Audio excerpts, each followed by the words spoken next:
You've got a performance review coming up, or you're coming up soon on your 1 year mark and you want to negotiate a higher salary. Here's a secret from a COO CEO that they are not going to tell you. Hi, my name is Beverly. I'm a COO and your Chief Empowerment Officer.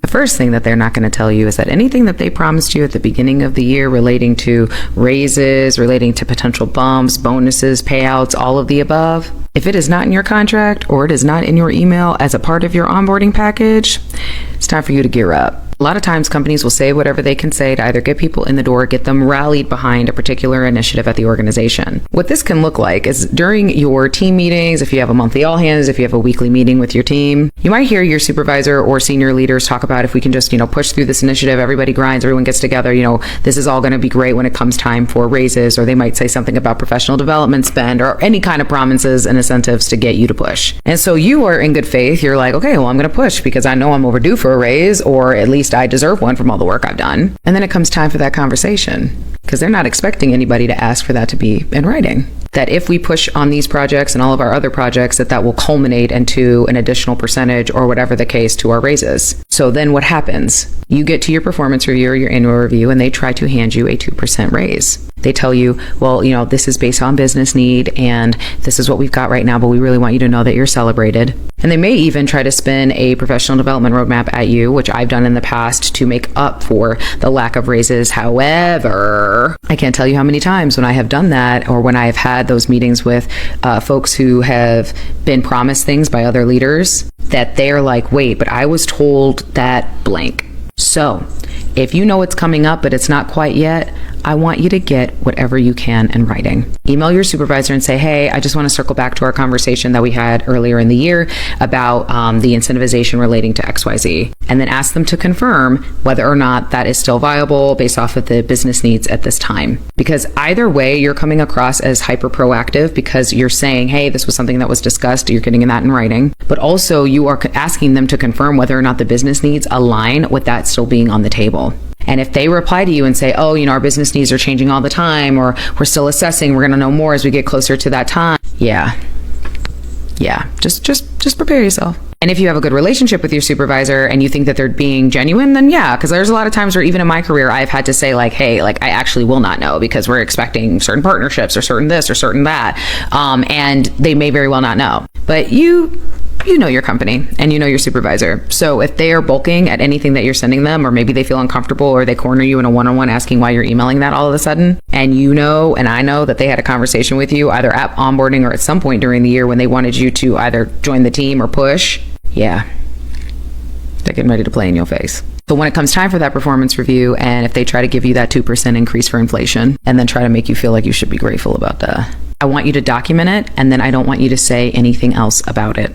Do not fight it. Do not go complain to HR. Do not come back a month later and ask for another raise. Unless they explicitly state to you that they are trying to grow you professionally or they build a professional development roadmap with you, they are telling you that that's all you're worth to them raise-wise. Regardless of the business case, if you know you've been hauling it for the last several years and that's all you've been getting every time, then that is confirmation that it's time to go. Because you're not going to convince this organization to invest more in you because you're upset that you deserve more. If they believe that you and others will tolerate that 1%, 2%, then they're going to keep giving that 1%, 2%. And they may even try to tell you, well, there's certain caps or there's certain bans or whatever the case relating to your role, which is why it's so important that you are coming to the table with your metrics as to why you are doing the thing that would be deserving of you being at the top of the band, or you are doing things that frankly deserve a promotion. And if you're unsure on how to do that, head to my link in bio to grab the replay of the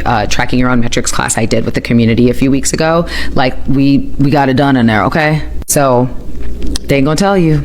They're not going to tell you until they're looking at you, and they're going to try to tell you all the things that they think you're doing great and how awesome you are and how they want to continue to invest in you. But if it's been several years and you have not seen that investment in real time, believe people when they tell you who they are. Let's pretend this is a hook that's going to empower you if you have an interview this week. Hi.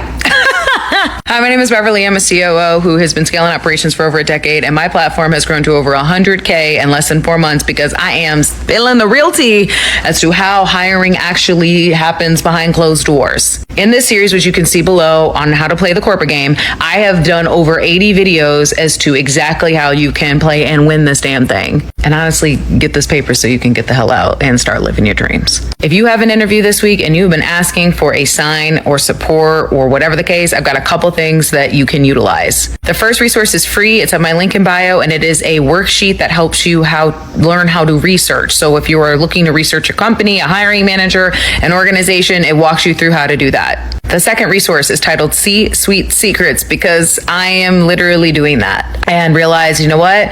We are entering a new era where folks have 90% of what they need and they only need like an additional 10%, and I'm giving it to y'all. And it is comprehensive. I walk through how to interview, exactly how hiring managers, at least the ones over the past decade I've worked with, are really evaluating you, how to negotiate. Literally, I put calculators and tabulations and templates and all kinds of worksheets in it. And I walk you through the exact methodology for you to be able to best prepare yourself for any interview. So if you have one coming up this week and you are new to my platform, you don't know me, whatever the case, please head to my link in bio, because this is only lasting for 24 hours. And my newsletter community now knows about it. My community now knows about it. And I want to make sure that any new folks who are not a part of my community, who really are looking for a resource from a C-suite who's been doing this for over a decade in a lot of fields. So if you're thinking, oh, well, probably not. Nope. The joke at several of my companies was it was easier to ask Beverly what careers and what fields she hadn't worked in, and what positions she hadn't held, than it was to ask me what I have. So it is absolutely relevant to you. So head to my link in bio so you can get these resources so that you can crush these interviews this week and join us in the community, because I've got your back and I am rooting for you, because you got this, okay?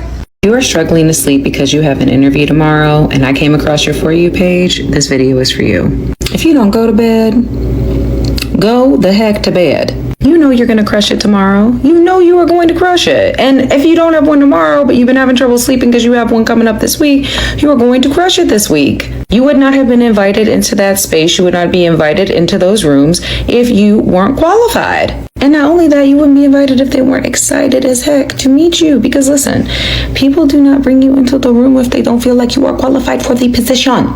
And if you are not well rested and you're not able to show up as your most authentic self because you are tired because of your stress and insomnia and all the other things, then you are not going to be able to woo the damn room and get the job. And I know it's common sense. I know that it's hard too, because you know that you need rest. You'd probably rather be snoozing so that you can be at your best tomorrow. But the stress of what it all means, the weight of the interview, the weight of the consequences of not getting it is heavy, of not moving forward, of not getting to that next round. It's stressful. And I'm telling you, it's 30 times more stressful if you do not get your rest.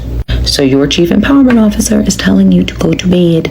It's time to go to bed now, so that you can have an amazing interview tomorrow or this week, because you're going to